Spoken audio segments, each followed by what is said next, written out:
තෙරුවන් සරණයි පින්වත් දරුවනේ. අද දින අපි කතා කරන්න බලාපොරොත්තු වන්නේ දහම් පාසල් අවසාන විභාගයේට නියමිත විෂය නිර්දේශයේහි ශාසන ඉතිහාසය යටතේ ගැනෙන විෂය නිර්දේශය තුල එන දෙවන පරිච්ඡේදයේහි පිළිබඳව තමයි අද කතා කරන්න බලාපොරොත්තු වන්නේ. දෙවන පරිච්ඡේදයේ තුල සඳහන් වෙන්නේ ධර්ම සංගායනා පිළිබඳව. එතකොට ඔබ සාමාන්‍යයෙන් දැනටමත් අහලා ඇති ධර්ම සංගායනාවක් කියන්නේ මොකක්ද කියන කාරණය.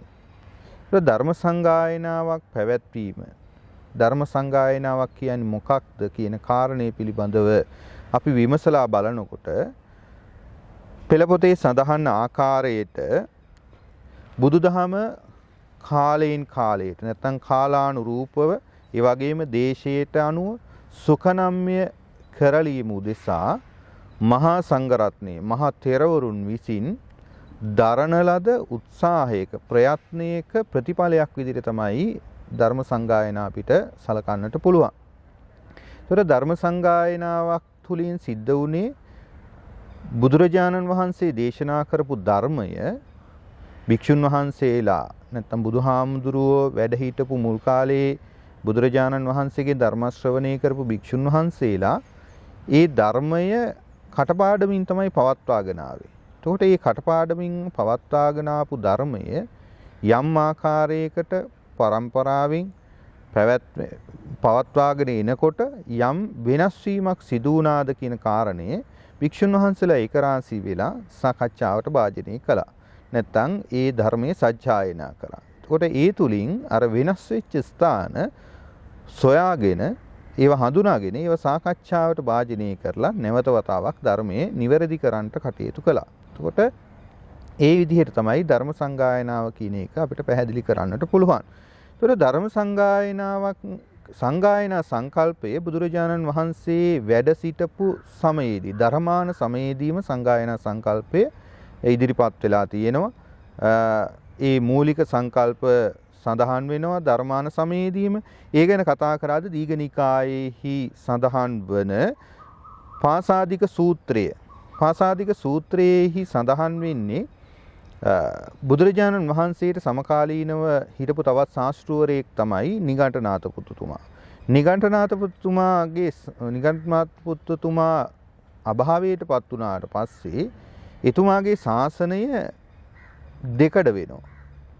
ඒ ශාසනයේ දෙකඩ වීමේ සිදුවීම ආරංචි වෙලා ඒ පිළිබඳව සඳහන් කරනවා චුන්ද හාමුදුරුවෝ ආනන්ද හාමුදුරන් වහන්සේට ඒ පිළිබඳව සඳහන් කරනවා. ආනන්ද හාමුදුරුවෝ චුන්ද හාමුදුරන් වහන්සේත් සමග බුදුරජාණන් වහන්සේ සමීපයට වැඩම කරලා බුදුරජාණන් වහන්සේට මේ සිදුවීම සැලකරන්නට අවස්ථාව සලසලා දෙනවා. ඒ වෙලාවේදී බුදුරජාණන් වහන්සේ මේ චුන්ද හාමුදුරන්ට සඳහන් කරනවා එබැවින් චුන්ද මා විසින් මනාව අවබෝධ කොට යම් ධර්මයක් දේශනා කරන ලද්දේද එම ධර්මය සියල්ලෝම එක්රැස්ව අර්ථයෙන් අර්ථය ව්‍යංජනයෙන් ව්‍යංජනය සංගායනා කළ යුතුයි කියලා සඳහන් කරා කියලා මේ සූත්‍රයේහි පාසාදික සූත්‍රයේහි සඳහන් වෙලා තියෙනවා. එතකොට ඒකෙන් පැහැදිලි එහෙනම් බුදුරජාණන් වහන්සේ ධර්මාන සමයේදීම මේ සංගායනා සංකල්පය ඉස්මතු වුණා කියන කාරණය. ඒ වගේම මීට සමාන නැත්තම් මේ නිගණ්ඨනාථ පුත්තුමාගේ සිදුවීම මුල් කරගෙන සරියුත් මහ රහතන් වහන්සේ විසිනුත් මේ හා සමානම අදහසක් ප්‍රකාශ කළ බව සඳහන් වෙනවා සංගීති සූත්‍රයේ තුල. ඒතකොට සංගීත සූත්‍රයේත් මේ සරියුත් මහ රහතන් වහන්සේ මේ නිගණ්ඨනාථ පුත්තුමාගේ සිදුවීම මුල් කරගෙන තමයි මේ සංගායනා සංකල්පය පිළිබඳව සඳහන් කරන්නේ. ඒ වගේම අංගුත්තර නිකායේහි එන ගණිතමය ක්‍රමයකට සංඛ්‍යාමය ක්‍රමයකට සූත්‍ර ධර්ම කරුණු පෙළ ගැස්වීමේ ක්‍රමය සරියුත් මහ රහතන් වහන්සේ විසින් සංඛ්‍යා දහස දක්වා ධර්ම කරුණු පෙළ ගැස්වූ ආකාරය පිළිබඳව සඳහන් වෙනවා. ඒතකොට මේ කරුණු අනුව මේ පාසාදික සූත්‍රයේ සංගීත සූත්‍රයේ කියන මේ සූත්‍ර දේශනා අනුව බුදුරජාණන් වහන්සේ ධර්මාන සමයේදී බුදුන් වහන්සේ වැඩ සිටපු සමයේදී ධර්ම සංගායනා සංකල්පය ඉස්මතු වුණා කියන එක පැහැදිලි. එතකොට පළවෙනි ධර්ම සංගායනාව ගැන කතා කරද්දී අපිට මුලින්ම මේ ධර්ම සංගායනා ඉතිහාසය කියන්නේ අපේ ශාසන ඉතිහාසය ගත්තොත් එහෙම ಭಾರತයේ තුල ප්‍රධාන වශයෙන්ම තේරවාදී සංගායනා 3ක් සිද්ධ වෙලා තියෙනවා. අපි කියනවා පළවෙනි සංගායනාව, දෙවෙනි සංගායනාව, තුන්වෙනි සංගායනාව කියලා. ඊට අමතරව ಭಾರತයේ තුල තවත් සංගායනා දෙකක් සිද්ධ වෙලා තියෙනවා. අන්‍ය සම්ප්‍රදායම් මුල් කරගෙන.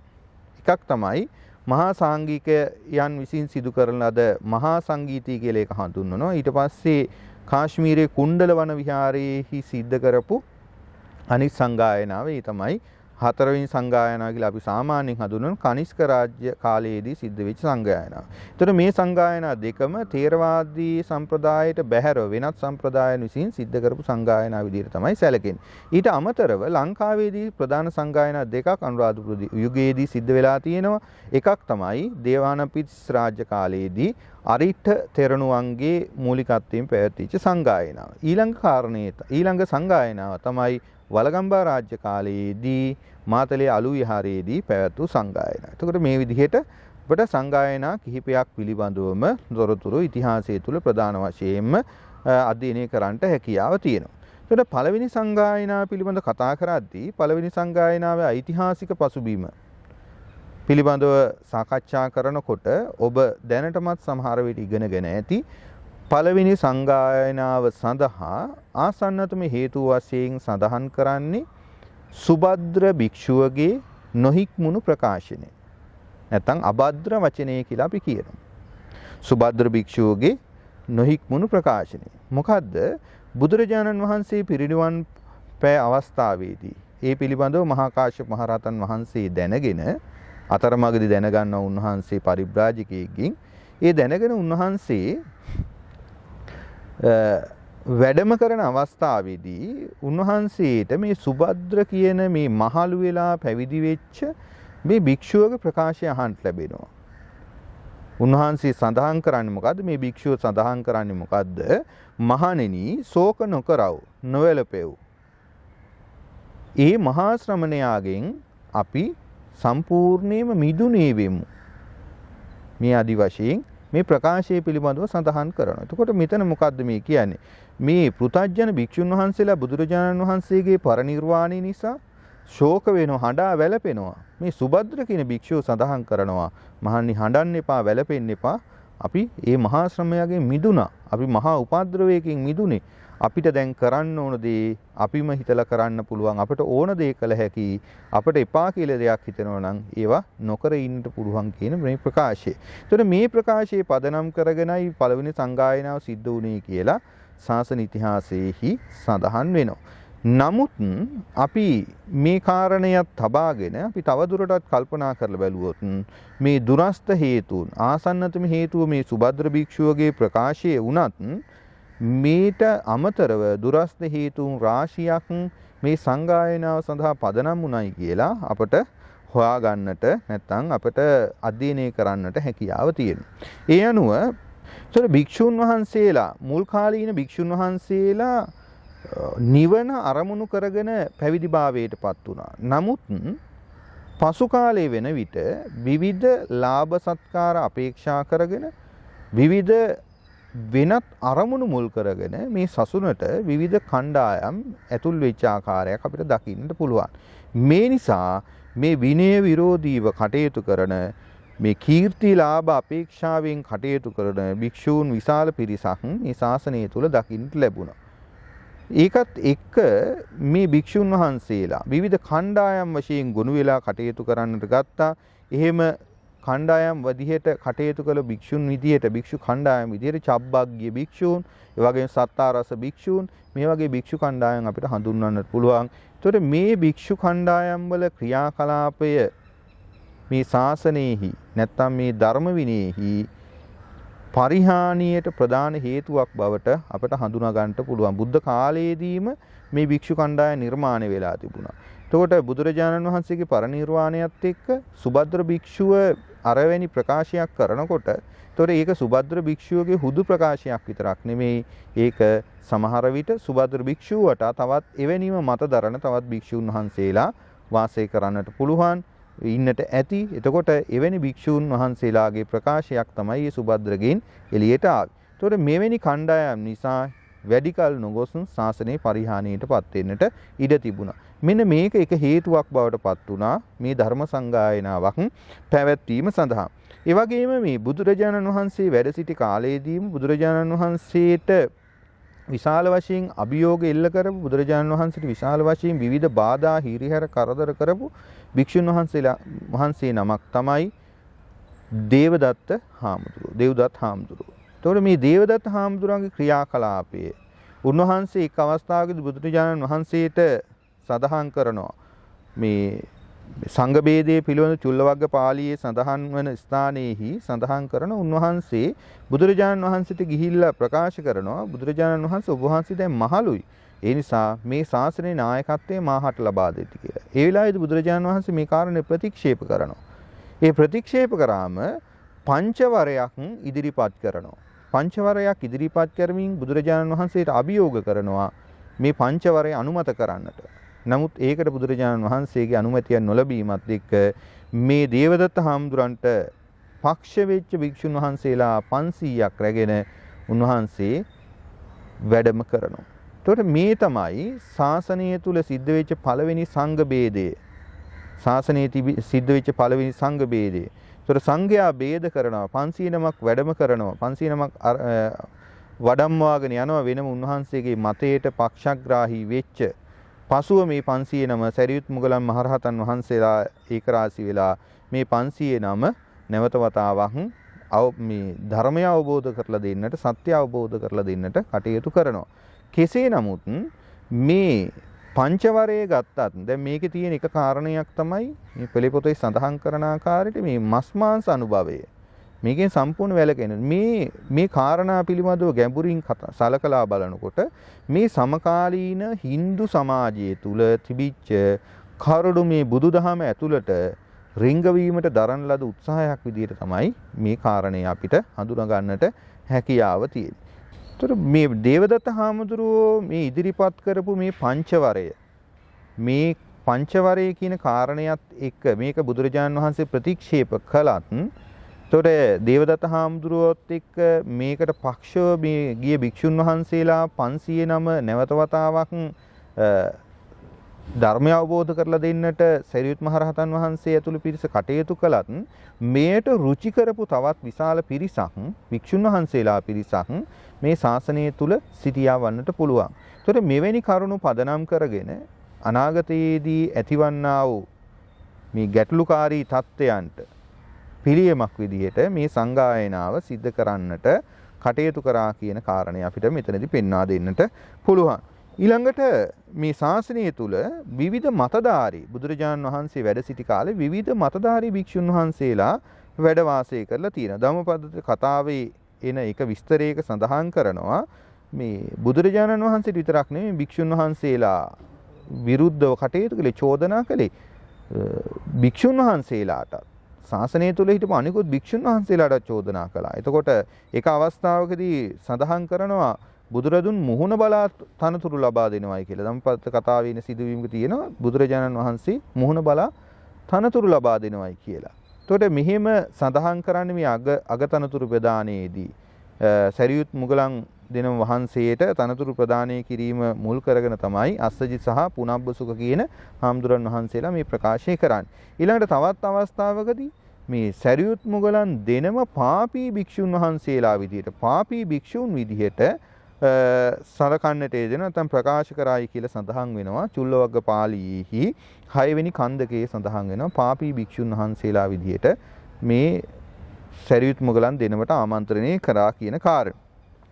ඊළඟට භික්ෂුන් වහන්සේලා මේ විනය විරෝධීව නැත්නම් විවිධ මතධාරීන් විදිහට සලකද්දී විශේෂයෙන්ම සාති භික්ෂුව, සුනක්කත් භික්ෂුව, ඒ වගේම අරිට්ඨ භික්ෂුව මේ වගේ භික්ෂුන් වහන්සේලා අපිට හඳුන්වන්නට පුළුවන්. ඒතර අරිට්ඨ භික්ෂුව ගැන සඳහන් කරද්දී අරිට්ඨ භික්ෂුව ආත්මවාදයේ බොහොම ගැඹුරින් එලිලා හිටිය භික්ෂුන් වහන්සේ නමක් විදිහට සැලකෙන. ඒතර බුදුරජාණන් වහන්සේ අරිට්ඨ භික්ෂුවට කරුණු පැහැදිලි කරලා දෙන්නට උත්සාහ කළත් අරිට්ඨ භික්ෂුව එය පිළිනොගෙන නිශ්ශබ්දව හිටියයි කියලා සඳහන් වෙනවා. එතකොට බුදුහාමුදුරුවෝ දේශනා කරන දෙයක්වත් ශාස්ත්‍රවරයා දේශනා කරන දෙයක්වත් පිළි නොගන්න මට්ටමේ භික්ෂුන් වහන්සේලා මේ කාලේ වැඩ ඉඳලා තියෙනවා.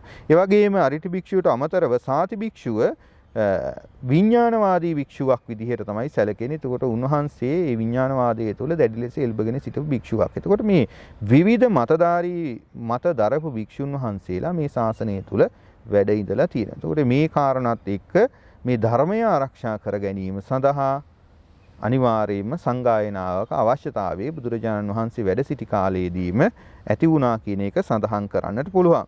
ඒ වගේම විනය පිළිබඳව ભેදය, විනය පිළිබඳව මත ભેද ගැන සඳහන් කරද්දී තවත් එක ප්‍රධාන කාරණයක් තමයි ධබ්බමල්ල හාමුදුරුවෝ අසුන් පැනවීම පිළිබඳව සඳහන් වන සිදුවීම අපිට පෙන්වා දෙන්නට පුළුවන්. පරාජිකා පාළියේහි සංඝාදිශේෂ වග්ගයේ සඳහන් වන මේ ධබ්බමල්ල පුත්ත හාමුදුරුවෝ අසුන් පැනවීම. මේ අසුන් පැනවී කොහොමද?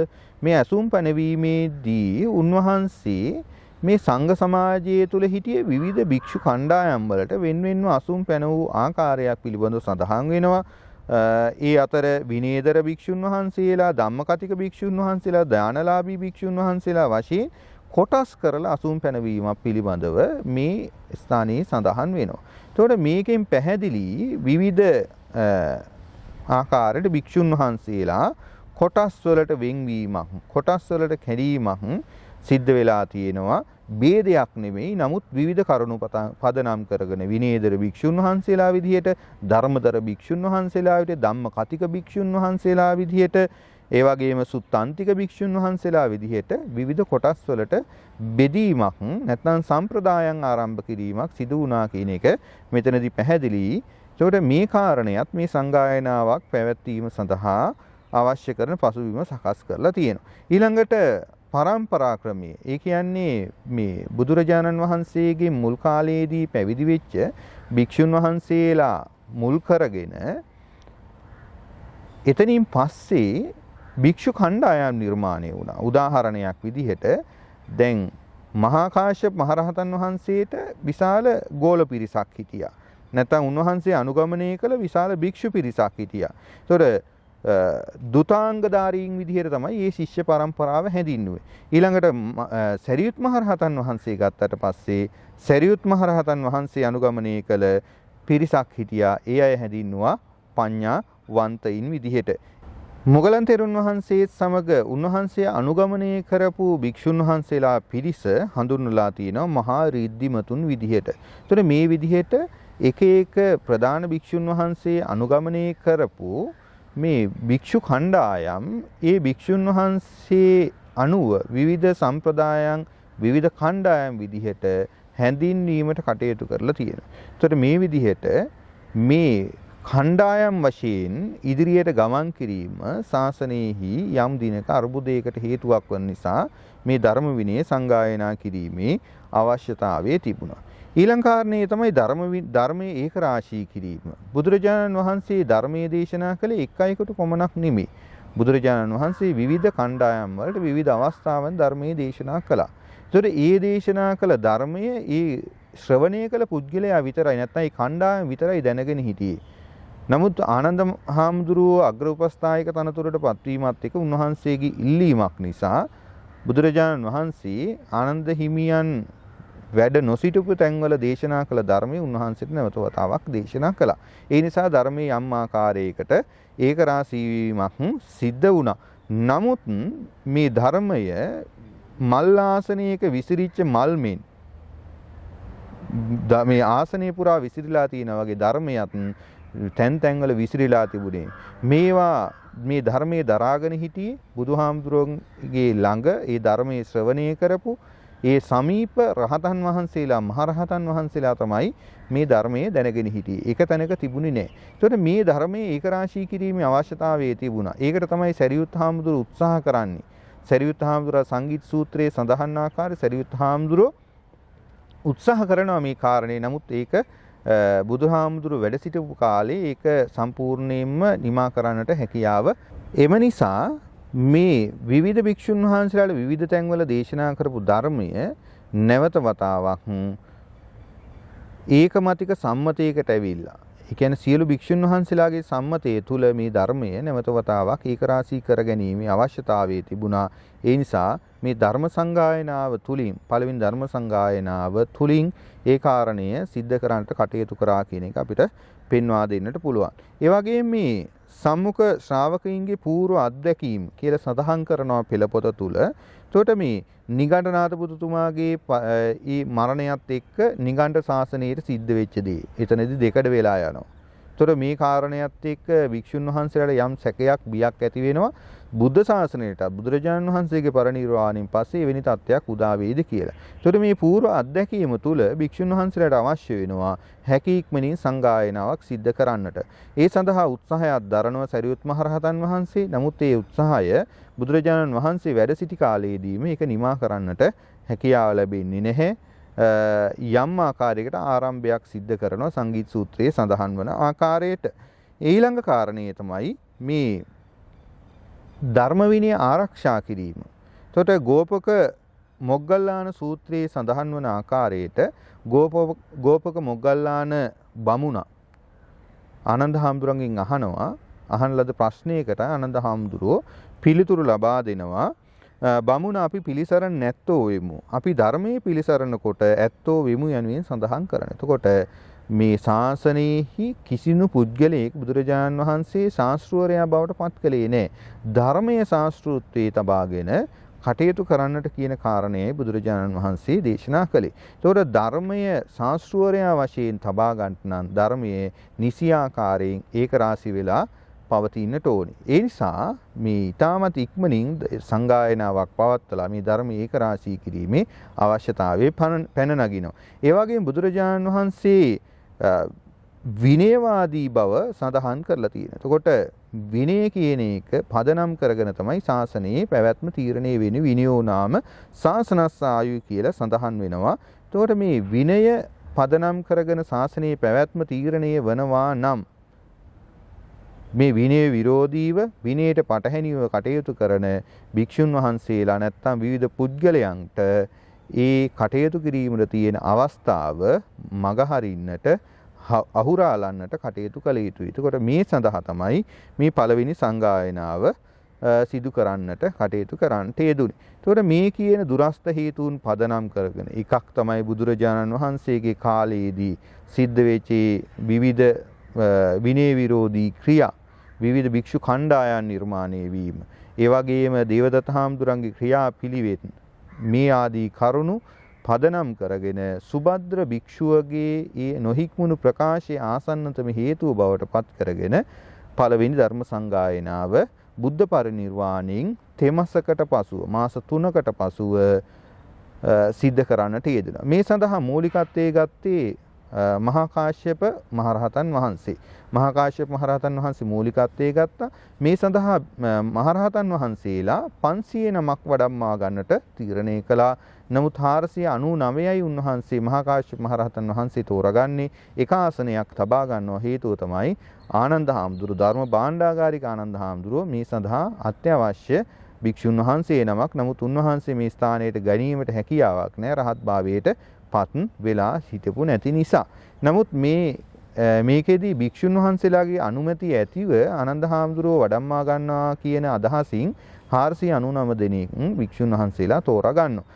අවසාන අවස්ථාවේදී ආනන්ද හාමුදුරුවෝ රහත් භාවයට පත් වෙලා මේ ධර්ම සභාවට නැත්නම් සංගායනා මණ්ඩපයට වැඩම කළා කියලා සඳහන් වෙනවා. ඒතකොට සංගායනාව පවත්වපු ස්ථානය ගැන සඳහන් කරද්දී මේ පිළිබඳව විවිධ අදහස් තියෙන. නමුත් පොදු සම්මතයේ විදිහට මේ රජගහ නුවර වේබාර පර්වතයේහි සප්තපර්ණී ගුහාව ඉදිරිපිට ඉදි කරන ලද සුවිශේෂී මණ්ඩපයක මේ සංගායනාව සිදු කරා කියලා තමයි සඳහන් වෙන්නේ. ඒතකොට සමහර භික්ෂුන් වහන්සේලා මේක බුද්ධ ගයාවේ සිදු කරන්නට ඉල්ලීම් කරා කියලා සඳහන් වෙනවා. නමුත් ඒකට කැමති වුණේ නෑ මේ රජගහ නුවර. ඒකට හේතුව තමයි මේ වෙනකොට අගනගරයේ පාලකයා අජාසත් රජතුමා. එතකොට අජාසත් රජතුමාගේ අනුග්‍රහය සහිතව කිසිදු ආකාරයකින් උපද්‍රවයකින් තොරව මේ සංගායනාව සිදු කිරීම සඳහා ඒ අරමුණු කරගෙන මේ රජගහ නුවර වේබහර පර්වතයේ සප්තපර්ණි ගුහාව ඉදිරිපිට මේ සංගායනාව සිදු කරා කියලා සඳහන් වෙනවා. එතකොට මේ සංගායනාව සිදු කරන කාලයේදී රජගහ නුවර වැඩ වාසය කරන්නට අවස්ථාව සලසලා දීලා තියෙන්නේ ඒ භික්ෂුන් වහන්සේලා මේ සංගායනාවට අදාළ කරගත් භික්ෂුන් වහන්සේලාට පමණයි. අනිකුත් කිසිදු භික්ෂුවක් එහි නොසිටිය යුතු බව, වස් නොවිසිය යුතු බවට සම්මතයක් ඇති කරගෙන උන්වහන්සේලා 500 නම් පමණක් රජගහ නුවර වැඩ ඉඳින්නට කටයුතු කරලා තියෙනවා. ඊළඟට සංගායනාව පැවැත්වීම ගැන කතා කළොත් සංගායනාවේදී ප්‍රථමයෙන්ම මේ ආනන්ද හාමුදුරන්ගේ වැඩවීම බලාපොරොත්තුෙන් හිටිය උන්වහන්සේ අවසාන මොහොතේදී උන්වහන්සේ රහත් භාවයට පත් වෙලා මේ සංගායනාවට සංගායනා මණ්ඩපයේට වැඩම කළා. එතකොට මේකෙදි ප්‍රධාන වශයෙන් පළමුවෙන්ම විනය පිළිබඳව තමයි විමසීම සිද්ධ කරන්නේ. එතකොට විනය බාරව කටයුතු කළේ උපාලි මහරහතන් වහන්සේ. එතකොට උපාලි මහරහතන් වහන්සේගෙන් මහා කාශ්‍යප මහරහතන් වහන්සේ සුනාතු මේ ආවුසෝ සංඝෝ යදි සංගස්ස පත්ත කල්ලං අහං උපාලීන් විනයං පුච්චයන් යනාදි වශයෙන් විනය පිළිබඳව ප්‍රශ්න කිරීම සිද්ධ කරා. ඒ වෙලාවේදී උපාලි මහරහතන් වහන්සේ ඒ විනය පිළිබඳව විචාරණද ප්‍රශ්නවලට සියල්ල පැහැදිලි කරලා ඒ පිළිබඳව කරුණු දේශනා කරන්නට යෙදුන නිදාන පුද්ගල වත්තු ප්‍රඥාප්ති අනුප්‍රඥාප්ති ආපත්‍ති අනාපත්‍ති මේ ආදි වශයෙන් බොහෝම සියුම්ම විස්තරව මේ සියලු කාරණා උන්වහන්සේ දේශනා කරන්නට යෙදුන මේ විදිහට භික්ෂු භික්ෂුණී ප්‍රාතිමෝක්ෂ ශික්ෂාපද සියල්ල සාකච්ඡා කරලා අවසන් කරන්නට යෙදුනා. ඊළඟට ධර්මයේ පිළිබඳව සාකච්ඡාවේදී නැත්නම් ධර්මයේ සංගායනා කිරීමේ සඳහා මූලිකත්වයේ ගැන කටයුතු නැත්නම් ඊ අහන් ලද ප්‍රශ්න වලට පිළිතුරු ලබා දුන්නේ ආනන්ද හාමුදුරුවෝ ප්‍රධාන වශයෙන්. එතකොට මේ පිළිතුරු පිළිබඳව සාකච්ඡාවන් ඇති කරගෙන ඒ වගේ යම් අඩුපාඩු තිබිච්ච තැන් නිවැරදි කරගෙන ඒ සියල්ල සංගායනා කරලා සියලු ධර්මයේ සංගායනා කරන්නට කටයුතු කළා. එතකොට මේ සංගායනාව සඳහා බුදුරජාණන් වහන්සේ සමීපයේ වැඩ සිටියේ නැත්නම් මේ බුදුරජාණන් වහන්සේගේ සම්මුඛ ශ්‍රාවකයන් විදිහට සැලකෙන මහා කාශ්‍යප හාමුදුරුවෝ, මහරහතන් වහන්සේ, උපාලි මහරහතන් වහන්සේ, ආනන්ද හාමුදුරුවෝ, ඒ වගේ මහා කච්චායන හාමුදුරුවෝ, අනුරුද්ධ හාමුදුරුවෝ, පුන්නමන්තානි පුත්ත හාමුදුරුවෝ, කොට්ටිත හාමුදුරුවෝ, වංගීස හාමුදුරුවෝ, කුමාර කශ්‍යප හාමුදුරුවෝ වගේ හාමුදුරන් තෙරවරුන් වහන්සේලා මේ සංගායනාවට වැඩම කළා. ඒ නිසා මේ දැනුමින් මුහුකුරා ගිය, ඒ වගේම ඥාණයෙන් මුහුකුරා ගිය වැඩිහිටි තෙරවරුන් විසින් මේ සංගායනාව සිද්ධ කරපු නිසා මේ සංගායනාව ථේරවාද යන නම යෙදුණයි කියලා දීපවංශේ සඳහන් වෙලා තියෙනවා. සංගායනාවේ පස්සේ කුද්දානුකුද්දක ශික්ෂාපද පිළිබඳව ගැටලුව ඉදිරිපත් කරනවා ආනන්ද හාමුදුරුවෝ. ඒ ඉදිරිපත් කළ අවස්ථාවේදී මේ මොකද්ද මේ ගැටලුව? බුදුරජාණන් වහන්සේ පරිනිර්වාණ සමයේදී ආනන්ද හාමුදුරුවෝ අමතරලා දේශනා කරනවා, ආනන්දය මගේ ඇවෑමෙන් කුඩා අනු කුඩා ශික්ෂාපද ගරලු කළාට කම් නැහැ කියලා. ඒ කියන්නේ කැමැති නම් කුඩා අනු කුඩා ශික්ෂාපද වෙනස් කරගත්තට කමක් නැහැ කියලා. නමුත් මොනවද මේ කුඩා අනු කුඩා ශික්ෂාපද කියන කාරණේ බුදුරජාණන් වහන්සේ සඳහන් දේශනා කරලා තිබුණේ නැහැ.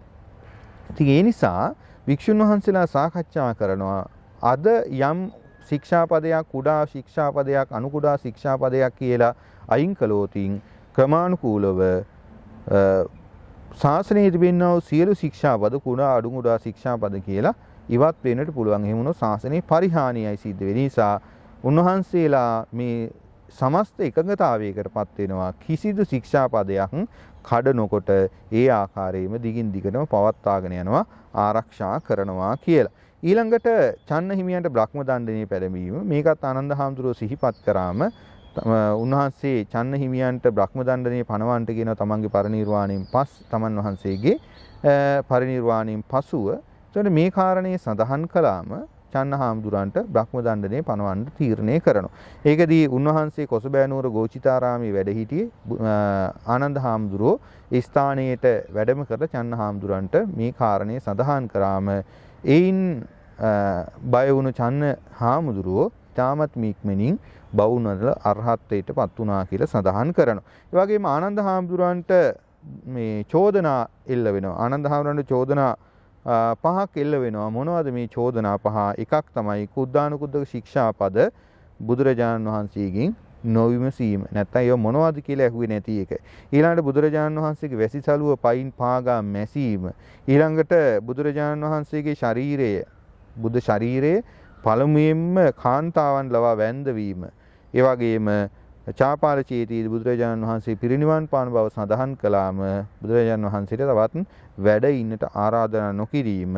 අවසාන කාරණේ තමයි තථාගත ශාසනයේ ස්ත්‍රී පැවිද්ද, කාන්තා පැවිද්ද ලබා දීමට උත්සාහවන්ත වීම කියන මෙන්න මේ කාරණා. ඒතර මේ කාරණා චෝදනා විදිහට ආනන්ද හාමුදුරන්ට ඉදිරිපත් වෙනවා. ආනන්ද හාමුදුරුවෝ මේවට පිළිතුරු ලබා දෙනවා. නැත්නම් නිදහසට කරුණු සඳහන් කරමින් උන්වහන්සේ මේ චෝදනා පහ ඉදිරියේ නිවැරදි කරු බවත්, නමුත් භික්ෂුන් වහන්සේලාට තිබෙන ගෞරවත්වය නිසා භික්ෂුන් වහන්සේලාගෙන් සමාව අයද සිටින බවත් උන්වහන්සේ සඳහන් කරනවා. එතකොට ධර්ම සංගායන ප්‍රතිඵල වශයෙන් ගත්තම මේ විසිරිච්ච මල්ලාසනයක විසිරලා තිබිච්ච මල්මෙන් තිබිච්ච මේ ධර්මය ඒකරාශී වීමක් සිද්ධ වුණා. ඒ වගේම අනාගතයේට ධර්මය රැගෙන යාම සඳහා එක එක කොටස් එක එක් භික්ෂු කණ්ඩායම් වලට ලබා දීම නැත්නම් රැගෙන යන්නට කටපාඩමින් ඉදිරියට ගෙන යන්නට ලබා දෙනවා. අපි කියනවා මේකට බාණක පරම්පරා ක්‍රමයක් ඇති කරයි කියලා. මේ තමයි ප්‍රධාන වශයෙන්ම මේ සංගායනාවේදී සිද්ධ වෙච්ච කාරණා. අනිකුත් කාරණා ආනන්ද හිමියන් මේ චෝදනාව නිදහස් වීම මේ ආදී කාරණා ගන්න පුළුවන්. නමුත් ධර්ම සංගායනාව තුළ තියෙන ප්‍රධානතම ප්‍රතිඵලය තමයි ධර්මයේ ඉදිරියට සුරක්ෂිතව ගෙන යාම සඳහා කටයුතු කිරීම. එතකොට ධර්ම සංගායනාවෙන් පස්සේ මේ පුරාණ තෙරුන්ගේ පුවත කියලා තව කාරණයක් සඳහන් වෙනවා. ධර්ම සංගායනාවෙන් පස්සේ මේ කාලේ වැඩ හිටපු තවත් ප්‍රධාන රහතන් වහන්සේ තමයි පුරාණ හාමුදුරුවෝ, පුරාණ රහතන් වහන්සේ. එතකොට උන්වහන්සේ දක්ඛිනාගිරියේ වැඩ වාසය කරලා රජගහ නුවර වේළුවනාරාමයට වඩිනවා. ඒ වෙලාවේදී මේ සංගීතකාරක වික්ෂුන් වහන්සේලා පුරාණ තෙරුන්ට මේ කාරණේ සඳහන් කරනවා. අපි ධර්මයේ සංගායනා කළා, ඒක වහන්සේත් අනුදැන වදාරන්න පිළිගන්නට කියලා. ඒ වෙලාවේදී පුරාණ හාමුදුරුවෝ සඳහන් කළයි කියලා සඳහන් වෙනවා. එවත්නි තෙරුන් වහන්සේලා විසින් මනවින් ධර්මයේ දේශනා කර ඇත. එතකොදුවත් මම බුදුන් වෙතින්ම ඇසූ ධර්මයේ ඇත්තෙක්මි. එසේම එය දරන්නෙක්මි පැවසූහ. එතකොට උන්වහන්සේ මෙතන ධර්මයේ මේ සංගායනා ප්‍රතික්ෂේප කිරීමක් වත් එහෙම දෙයක් සිද්ධ වෙන්නේ නැහැ. උන්වහන්සේ කියන්නේ තෙරුන් වහන්සේලා විසින් මේක සංගායනා කරලා තියෙනවා හොඳට.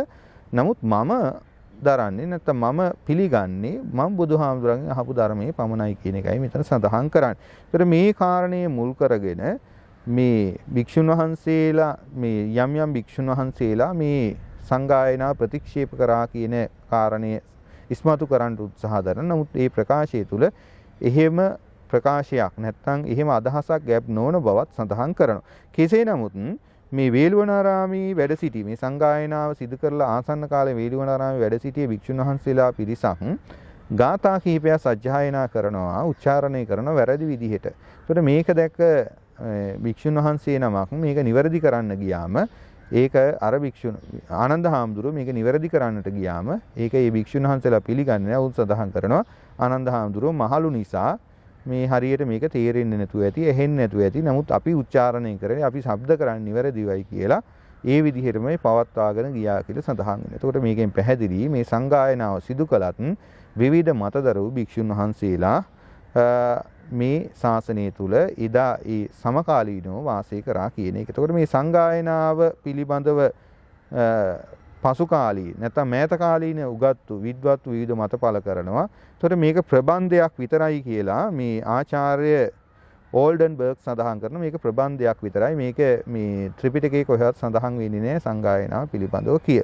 නමුත් මේ ඕල්ඩන්බර්ග්ගේ මේ අදහස් වෙනස් නැත්නම් ඊට වඩා වෙනස් මේ සංගායනා පැවැත්වුවා කියන්නට අදහසක් ඉදිරිපත් කරනවා ආචාර්ය ෆීනෝ ඉදිරිපත් කරනවා. ඔහු සඳහන් කරන්නේ සැබවින් මේ සංගායනා පැවැත්ුණා. ත්‍රිපිටකයේ මේ සංගායනාව පිළිබඳව සඳහන් මේ සූත්‍ර පිටකයේ මේ සංගායනාව පිළිබඳව සඳහන් නොවුනට. එතකොට විනය පිටකයේ මේ සංගායනාව පිළිබඳව සඳහන් වෙන හේතුව තමයි සංගායනා විනය කරුණක් පදනම් කරගෙන සිද්ධ වෙච්ච දෙයක්. එතකොට බුද්ධ පරිනිර්වාණය කියන එක මහා පරිනිබ්බාන සූත්‍රයේ සූත්‍ර පිටකයේ තියෙනවා. එතකොට මහා පරිනිබ්බාන සූත්‍රයේහි ධර්මයේ පිළිබඳව සඳහන් වෙනවා. විනය පිළිබඳව සඳහන් වුණු විනය පිටකයේ තුල සංගායනා පිළිබඳව සඳහන් වෙනවායි කියලා ඔහු තරකයක් ගොඩනගලා තියෙනවා. ඒ අනුව ඕල්ඩන්බර්ග්ගේ අදහස ඔහු විසින් ප්‍රතික්ෂේප කරනවා.